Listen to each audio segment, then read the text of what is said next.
Welcome to episode 2. Two! What accent was that? Episode 2. Episode 2. Let's try that one again.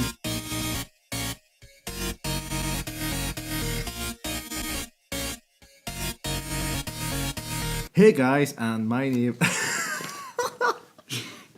His name's Louis, and my name's Miceal, and welcome to episode 2 of our podcast series. Now guys, if you're a new listener, welcome to the show. And if you're a returning listener, thank you for coming back, and I'm happy to hear that you made it the whole way through podcast 1.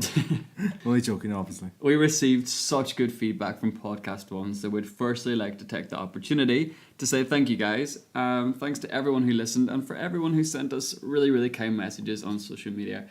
We appreciate your words so much. We really do, and remember you can find us on all our social media platforms using the name Eurovision Hub, or if you'd like to contact us, you can do so by using the email address hello@eurovisionhub.com. I have to admit, I was a bit worried about how many people would actually listen to our podcast, because I don't really listen to them, so I was a bit pessimistic, but Miceal, you listen to them, don't you? I actually do, I listen to them in the car, they're really good for long journeys and stuff like that. I listen to them at the gym. I just find it makes the time go quicker, because with songs, like when they end, you've only done like 4 minutes of like working out, but if you listen to a podcast, the conversation just flows and you get really into them. And yeah, I think you should actually start listening to them, Lou. Maybe you should start with hours. Maybe not. Okay. So guys, it's been a whole 7 months since the 2017 edition of the Eurovision Song Contest, which we know was held in Kiev, and they did a smashing job. Yeah, they did. They put on a great show, but I have to say, the songs this year, I just didn't like them. Oh. My dislike list was longer than my like list, unfortunately, but that's the way Eurovision goes sometimes. Okay, no, I do agree. I felt like that about the 2013 contest. It was in Sweden, and I actually knew that Denmark would win because it was one of the few good songs that year, I think, so yeah. So, 2017, I have my top 5. I've got my bottom 5 here from the contest. Do you? I do indeed. Shall we get discussing them? Let's do it.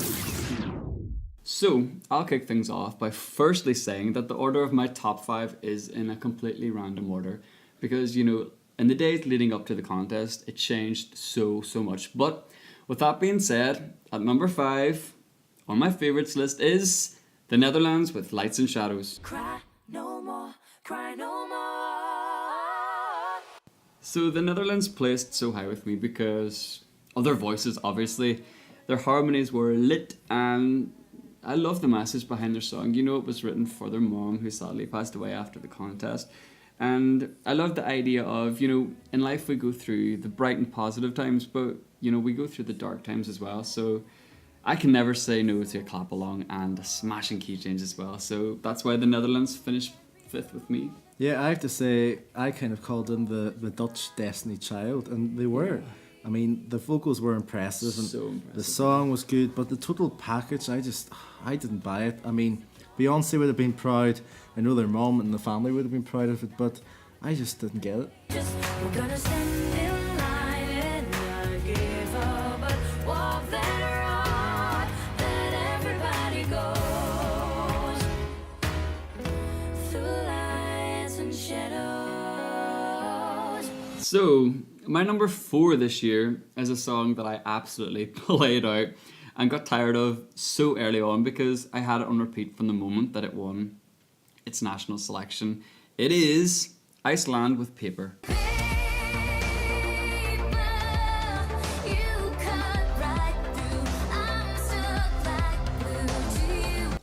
Miceal, you're not going to like this either, but I hated it as well. I mean, Okay. I'll take that silence as a no.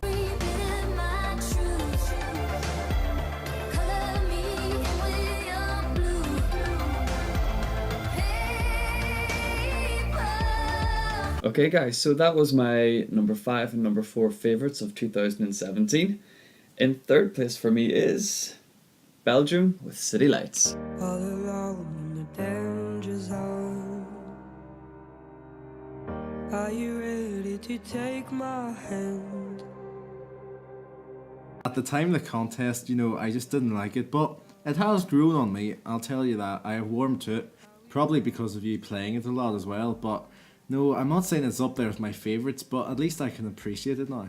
But, it's so important for a song to make like an instant impact on the night, isn't it? Which, obviously, Belgium failed to do for you. Yeah, on the night it was awful.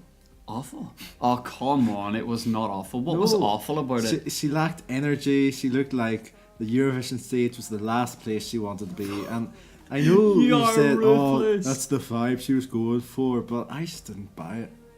Oh, okay. No, I do think that's the mood she was trying to create, but in regards to the stage, though, I do have to say it could have been a bit better. Like, do you know her music video for the song? Yeah. That was unreal, and if they had incorporated like even a bit of that into their performance, it would have given like them that oomph that I think that maybe people like yourself think that they lacked. All alone in the danger zone. Are you ready to take my hand? Okay, so that's 3 down. Who is your second? Okay, so my second favourite is Sweden with I Can't Go On.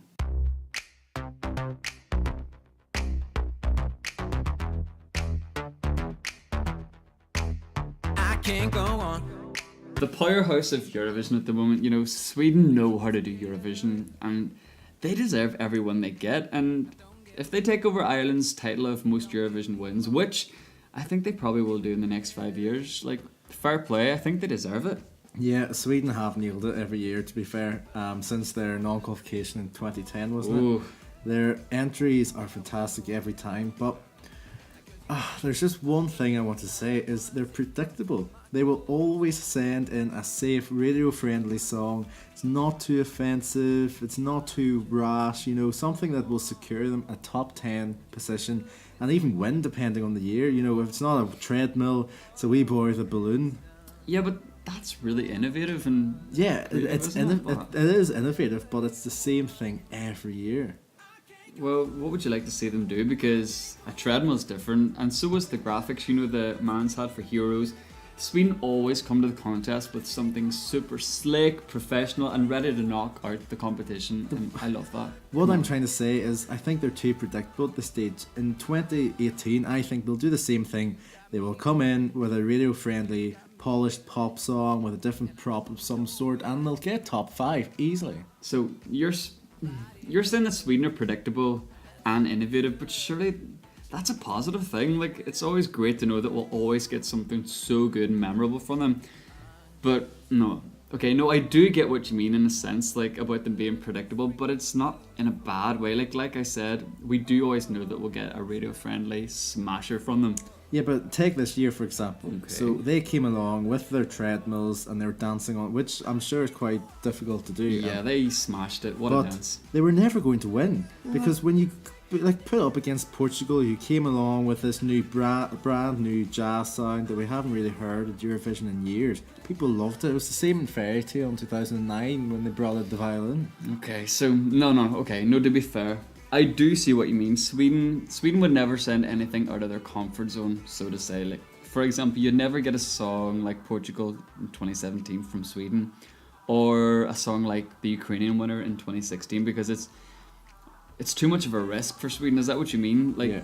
but sometimes you do need to actually take that risk and find that something special that captures everyone's attention, like Salvador or Jamala. But I do agree with you. Sometimes you do need to break that cycle and kind of just take a risk to snatch that win. But I mean, if top 5s are where you're aiming for, then Sweden, you gotta keep it up because you're smashing it. Send the bangers because I absolutely love them. I think what Sweden need to do are put in a couple of bad songs for a couple of years. Then They would never do no, that. I know, but if they put in a really bad song for 2 years and then they came back with their treadmills and stuff, then they'd win. Okay, I think we should agree to disagree again, shall we? Yeah. fair. Okay. Okay, so drum roll, please. Who was your favorite 2017 song? Okay, my favorite was, of course, Portugal.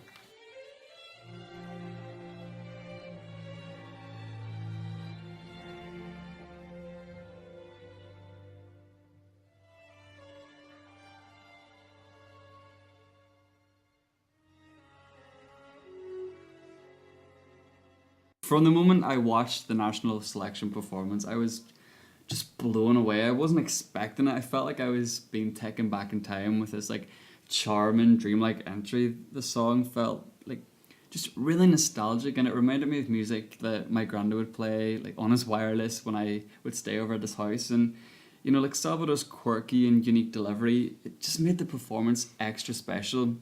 So I can't say enough positive things about the song, and I can see you shaking your head, but go on, what do you have to say? I don't know why this is your favourite. Yes, it's good because, you know, yeah, it's alright. It takes me a while to get into the song because it doesn't have 40 key changes and wind machines, you know. There's a high chance I won't like it, but I did like it. It took me a while to get into it, but I wasn't blown away like you were. I mean... No, but do you not think he created a moment? Like, yeah, he did. Remember when Conchita performed? It was like a moment, and in that moment, you just knew that Austria were going to win. I mean, I had a Eurovision party that year at my house, and after Conchita performed, we just all looked at each other, and we all said, Austria's got this. Austria's winning hands down. And you know, they did, and I think that's what Salvador did. He created a moment.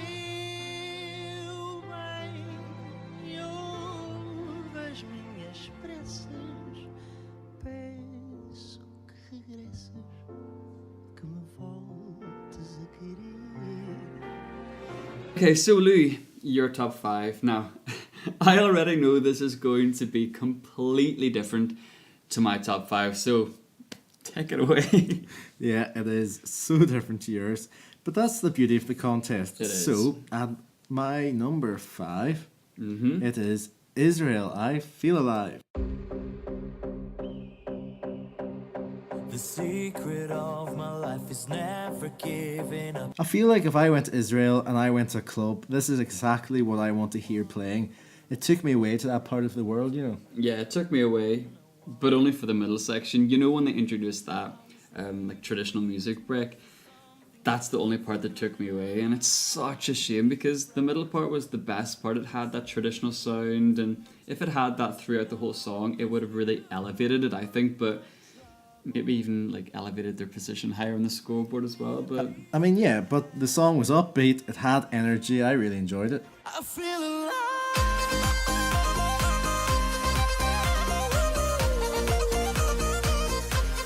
Okay, so at my number 4, my list, we have... don't say it. What? I know where this is going, Louis. Oh, you don't? I just Number 4. I just know. Don't Number say it. 4 is San Marino. No. Spirit of the night. It's the spirit of the night, burning as a level's fire. My mum didn't even like that song, and she's an absolute sucker for a good disco pop song. Come on. But, well, the harmony wasn't fantastic, but... So why is it in your top 4? You literally just said it wasn't fantastic, but Yeah, well, it wasn't fantastic, but it wasn't horrible either. It was great. I mean, I really enjoyed it. Yes, I admit you could smell the cheese from the arena across Europe that night. but- Louis, that was a double cheeseburger with extra cheese and a side of cheese. Come on. Look, it had the fun factor. It was upbeat. It definitely had the key change, which we all know by now that I love. You do. He enjoyed himself, He and did. Valentina clearly enjoyed herself, or she wouldn't have returned for a 4th time.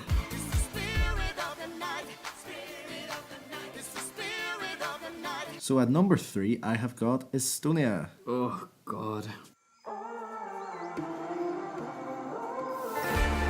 Sleeping alone, you wake up with a bottle in your hands. Basically, it includes all of my favourite things. Yeah. I love Italy. I love Verona. I love pop. I love a good pop hook. So, you know, when that is all in one song, I have to enjoy it. Okay, so you know what I enjoyed about this song? The live performance, the looks that guy was giving to the camera. I mean, he knew he only had 3 minutes to make an impression, and he milked it. I mean, good on him. He made some fantastic memes as well. I've seen him all over the I internet. mean, yeah, that was very well rehearsed. What was the expressions into the camera? Yeah. Yeah, because nothing else felt like it was rehearsed. That was hard. I mean, sorry. I was always trying to tell the truth. Anyway, I think it's time for me to grab the moment and tell you who is my second favourite from 2017. Oh God. They read me like a book that is open, or punching on a bag and I'm joking. I'm looking for a sign while they're stepping on my mind, but I hide behind a simple minded notion. Do you see what I did there? Grab the moment. Yeah. Yes, I do, Louis. What do you not like about it? Right, these guys, they're singing about grabbing the moment, but for me it just slips out of their reach. Like, after, their verses, they're exciting. I'm like, oh, okay, where's this going? But it slips. They can't seem to grab that moment that they're singing about back. It's, you know what this song is? For me, it's the definition of meh. It's just meh. It sounds modern, okay, but like, it lacks production in it. It almost feels underproduced. I mean, they clearly sold it well in the contest with, all their special effects, but they knew the song wasn't going to sell, so they had to put these effects on to get more points, and it's just my opinion. I'm sorry, but... Well, I liked it. It was upbeat, fresh and fun, just what I like. I mean, was it the best? No. Wasn't the worst either. But like I said, 2017 wasn't really a great year for me, so it's the best of a bad bunch, really. In the corner seeking action. I wanna be bold, but I'm only getting old. I need to stop drowning in distraction. Okay, so, in a year of bad songs, in your opinion, who was your favourite then? My favourite, by a long, long mile, I think, was France. Embrasse-moi, dis-moi que tu m'aimes. Fais-moi sourire au beau milieu d'un requiem. This was an amazing song. I loved everything about it, and it should have won in my opinion. I loved it as soon as it was released, even without the English section. In saying that, I do think that it lacked a bit of life and stage, and it could and should have been a lot bigger, especially performing last, because you do want to make that lasting impression with the indeed, audience. yeah. And her standing alone on stage, it just didn't work. It didn't, I do have to agree. I love this song, but especially when the three big favourites, like Belgium, Sweden and Bulgaria, have just performed before you. I mean, you have to make a lasting impression. Yeah, so I think the song was great. The staging let France down big time this year, and, well, the placing as well. Ce qu'il a donné, will you take me to paradise? With you nothing ever dies. Okay, so you've told us your top 5, Michal. What were your bottom 5? Okay, so I'm going to make this brief because I prefer to usually say more positive things about the contest and, its entries and stuff like that. But my bottom 5 were Lithuania. Because the thing about Lithuania is their national selection was around 10 weeks long, okay? And this is what it took 10 weeks to select. This shouting, dated, underproduced song, which... So it firstly survived the public vote, and then it went on to win the national selection. Nah, that doesn't sit well with me. And Lithuania, you can do better than this, and you know you can. I know you can. Europe knows you can. What did we do to deserve that torture to our ears this year? I mean, 10 whole weeks. Like, that's nearly 3 months, and that is nowhere near good enough for the amount of time and effort that you guys spent searching for your song. Come on, guys. You obviously don't like them. No, true. Lithuania do have a good track record of sending decent songs, and they've really let themselves down this year. Step it up next year, please. Please. San Marino is actually on my least favourite list as well, and I know you're not going to like it, but we've spoken about that already, so moving swiftly on, Slovenia. Slovenia's on there because, come on, their song was just so dated and so depressing. I mean, it's actually such a shame because Omar has an unreal voice, but his song let us down to the point that it sounded actually more dated than his 2005 entry. Okay, no, actually, I'm gonna take that back, but you know what I mean. The point I'm trying to make here. I kind of see where you're going. So, who were your last 2 in your list? Okay, so warning. This is a warning in advance to you, Louis, because I know for a fact you're not going to like this, but I've put these countries in my least favourite list because for me I just felt that they lacked effort, production, they lacked oomph, and to be honest, I'm sorry, but they felt so lazy. And the songs I'm talking about are Norway and Greece. Sorry.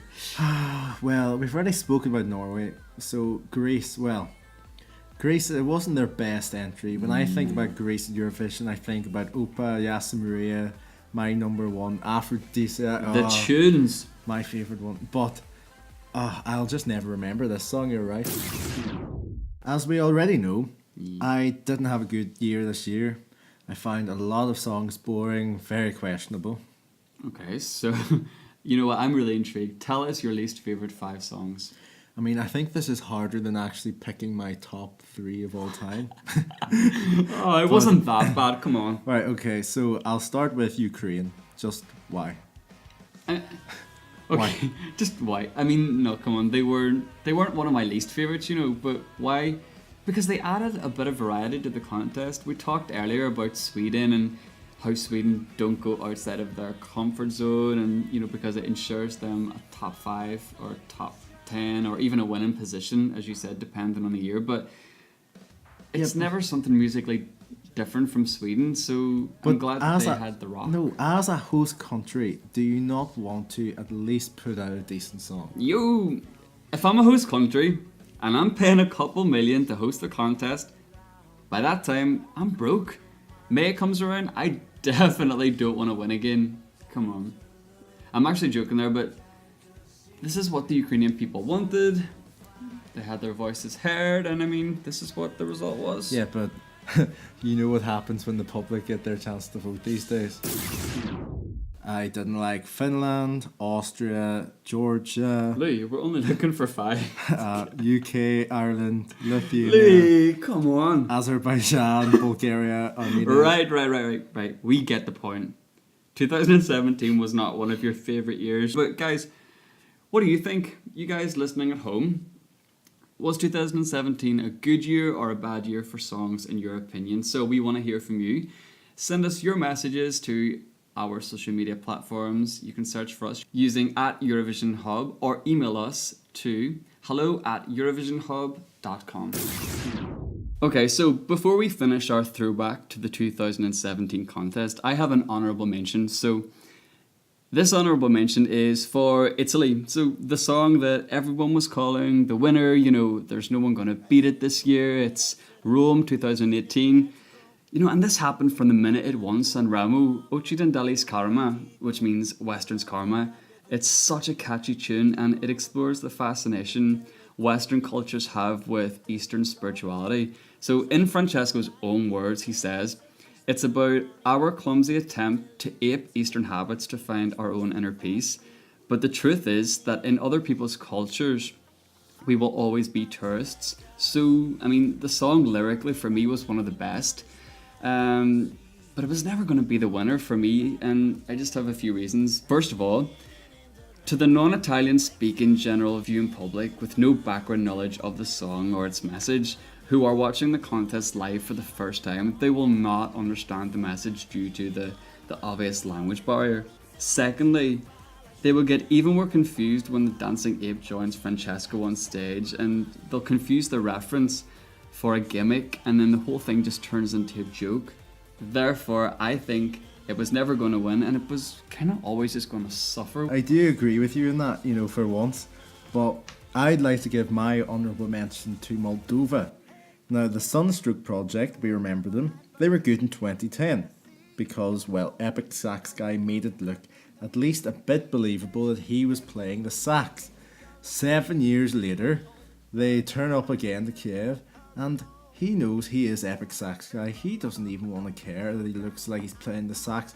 And it just annoyed me. He was up dancing and jumping around. I know most of them don't really play their instruments, but at least make it believable. He just looked like a bit of a gimmick. So that's our throwback to Kiev done. How about we look forward to 2018 and the next contest, which will be held in Lisbon, Portugal.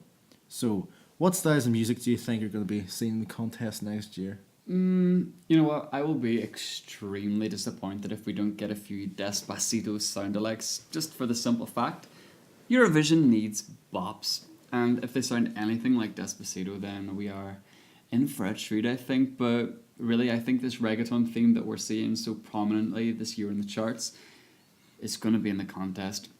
And you know, I also think that we'll get a lot of maybe guitar-led, Ed Sheeran-inspired songs, maybe. Oh yeah. I agree. I wouldn't mind some reggaeton entries next year. I think the Eurovision need that. I don't really know what styles they could add to it, but I really want to see the return of ethnic pop songs back. Yes. You know, like Kelly Kelly, Dun Tic Tac. I want those bangers back with the wind machines. Yes. That's what I want. Now, I think the winner, you can correct me if you don't agree, but I think the winner of the previous year, they have a tendency to influence the following year's like entries. So I think that next year we're going to hear a lot less songs in English, as all the songs in this year's final that were not in English, they actually made the final, and 3 of them placed in the top 10, which, I mean, that's a new trend that's coming along. So Yeah, I think that, you know, the Swedish pop music formula has run its course at Eurovision. It's not as popular as it once was, and I think, you know, I won't see as many countries taking inspiration from Sweden or using their famous writers as they that's a did. really interesting point, actually, and I'm really looking forward to seeing what the 2018 contest brings, and more importantly, how our reactors are going to feel about them, because don't forget, you can catch our very own Eurovision Hub reaction videos on our website, www.eurovisionhub.com, and you can also search for Eurovision Hub on YouTube, and you will see all of our own Eurovision Hub reactors reacting to the 2018 contest. So, based on absolutely nothing, Okay. like I mean nothing at the minute, who do you think's going to win? Give me one country next year. Who do I think is going to win next year? Yeah, 2018, who's going to be the winner? Oh, can you imagine if I say a country and they win? That would be unreal. But based on this country's recent great results and great quality songs, I'm going to say Belgium. I Ooh. think Belgium are going to be top 5, Yeah. but I'm going to say France to win. Okay, so Belgium and France to win Eurovision Belgium 2018. Let's see. You heard it here first. It's now time for the part of the show that we like to call Guess the Intro. It's very self-explanatory. One of us will play the first 10 seconds of a Eurovision song, and the other has to guess the country and the year. This week's theme is songs that nations sent the year they hosted the contest. Perfect. So, okay, then you're up first this time, Louis. Let's go. Hey, do you remember how we would stay up all night talking about a distance? I know this one. Do you? Yeah, it's the contest that was in Sweden because Lauren won who she shouldn't have won, should have been Russia. But this is 2013 Sweden. Correct. It's all because of you. All because of you.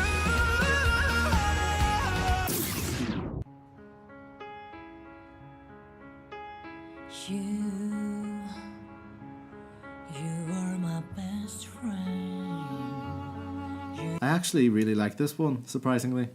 But this is Azerbaijan, definitely, which means it's recent, which, when did they win? 2011. So this is Azerbaijan 2012. This is indeed. And you actually like this Lou song. Yeah. What a surprise. So don't leave me now.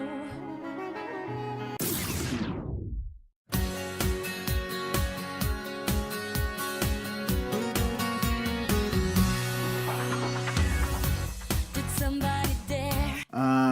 This sounds a lot like an Irish entry, but I know it's not because I'm Irish, so I should know this. Yep. I would have heard it, but I have to take a guess at this one.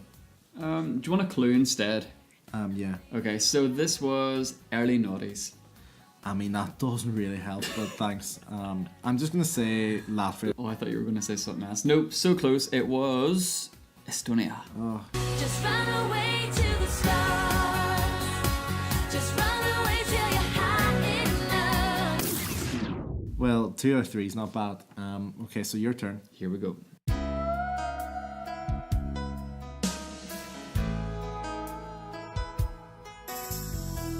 Showing no emotion, my feelings locked inside.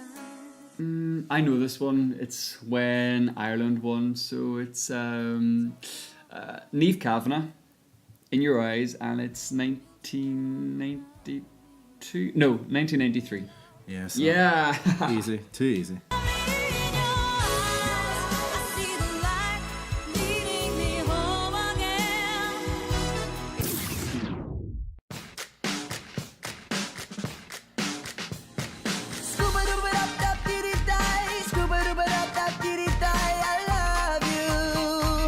Denmark 2014 cliche love song. Boom!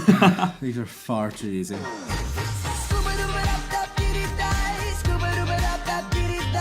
love you.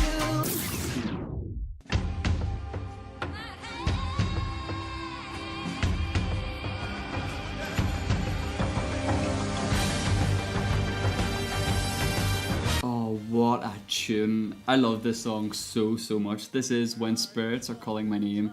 Sweden, and the year is 2000. You know, I used to love singing this song in my room full pelt.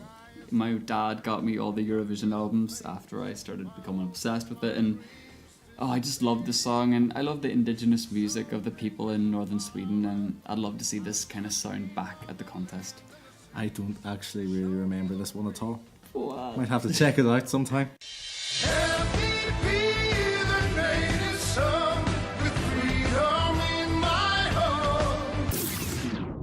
Well, you win again this week, 3-2. Well done. We definitely have to get some of our listeners on to play you because I am no competition for you. Exactly. I mean, I shouldn't say that, but yeah. So that's nearly it for another podcast. We just have a few questions and shout outs to read that were sent in by you guys listening at home. Wait, people actually listen to two Irish guys talking about Eurovision? Who knew? Not us anyway. But- So the first question from Maxime from France. Yeah. And he asks, what is the minimum age you have to be to enter Eurovision? Well, as far as I'm aware, you need to be at least 16 on the day of the final. Is that right? Yep, that is correct. Producer Caroline, thank you. Have you got a question, Michal? I actually haven't got a question, but I have a shout out here instead. And it's from Alex in Belgium, who says she loves the first podcast. And she told her friends at school to listen as well. So thank you so much, Alex. That's really kind of you. And friends, keep listening. Yeah, please, Alex. Yeah, please. Last question I have here is from Robin from Norway. And he asks, I think it's both of us, what has been your favourite contest since you became fans? Oh, okay. Good question. I mean, it's a difficult question, but it's a good one. Okay, right this minute, I'm going to say 2005. Because there were too many absolute bangers that year. And the amount of ethno-pop songs we had in 2005. I mean, can't beat it. What about you? 2012, without doubt. I mean, So yeah. many songs that I loved. You know exactly which ones they Yep. were. But anyway, guys, don't forget you can send us your questions. They can be about us, about the website, anything at all within reason, and we will try and read out as many of your questions on the podcast as we can. Yes, and you can send your questions to us via email, which is hello@eurovisionhub.com, or you can send your questions via social media by searching us at Eurovision Hub. And that's it. Thank you for listening. Yeah, thanks for listening, guys. See you in 2 weeks. Bye. Bye.